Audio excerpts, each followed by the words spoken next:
Okay, so Team Garfield Madness.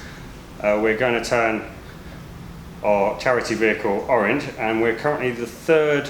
We've done 3 coats so far of FullDip, which we've had, and we're just doing a bit of a review on how we're doing. It's obviously the first time we've done this, so we're learning completely as we go. It's amazing the things you can attempt to do by watching things on YouTube. So we'll have a look around the car and see what we've been doing. So if I'm just going to grab the gun.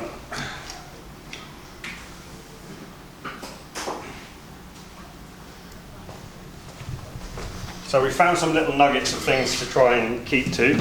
So it's a case of keeping the gun at the same distance, like so, and at 90 degrees to the panel, which is working a lot better than before on our first runs. You can actually use, because when you're not spraying, there's some air coming through here, so you can actually use that to kind of repair oversprays or little tiny errors. But we've had 3 goes. 3 of us have had a go at it. We've all made different mistakes, but we've all learnt new things that we can get better at. So on a general pass over the top, I can't tip this because it's got paint in it still. On a general pass, we've just been spraying across like that. The things to watch in order to make this product build up layers, which is what it's meant to do, is lips. We've spotted that the lips are very difficult to do. We've decided as part of our go to get as much of the car painted as possible, so we went to do the wing mirrors, which you will not see very many people on YouTube attempt that, because it's a pain. And we found, yes, it's a pain.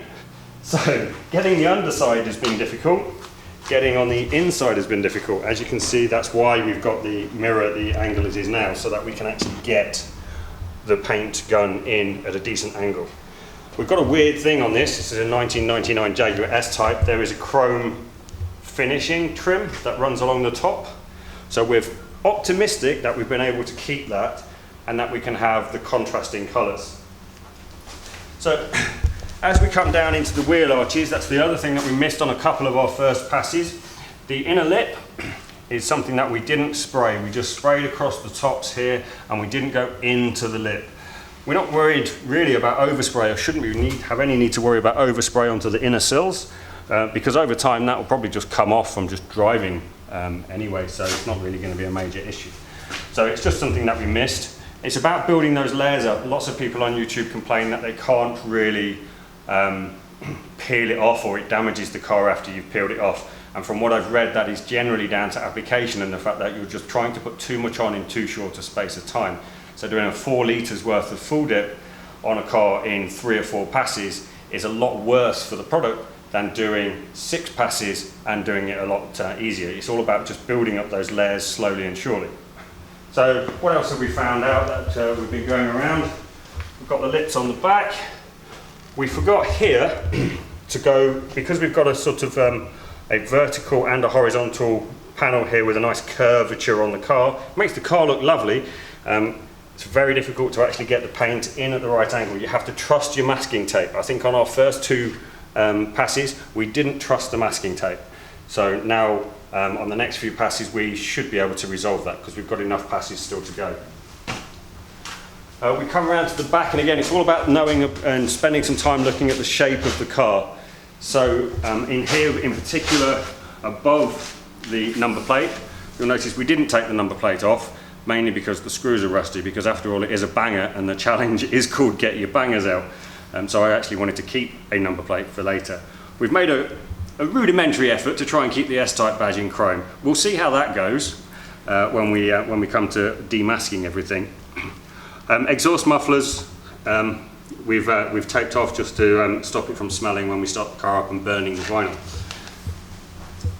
We come round and we carry on going round. We made pretty much the same mistakes on this side. We've got again inside here, this is a strange lip on the S-Type. We've got a rubber that runs around holding in the rear windshield, and we've missed the blue paintwork that's coming around here. We could get away with that with masking, but I think we're going to spray into there as well. It's again another case of trust your masking tape. If your masking tape has done the job, you'll be fine, because we've missed it again on this side coming along here. The next thing I suppose that we've done a couple of times is that we've been so concentrating on where the gun is we've not concentrated on where the hose is, and it's come very close to touching the area and the surface that you're spraying. If you get a slight scratching on it at this point in time in the process, I believe / hope that it's going to be recoverable and that we can fix it by just paying a bit more particular attention to the area that we know that we've caught. We have an area down here that on our last pass was exactly that. The pipe had caught this front, but we've been lucky enough to be able to replace that. So we're in closing. The product is doing what it says it needs to be doing. We're going through, we've got about another 3 passes, I think, of primer. And then we start on the 2 pots down there. And that's when the magic happens. So, back in a couple of hours, I hope. We'll catch it all up. Is it my turn yet? Just that. Right around. That's it. Get some stirring.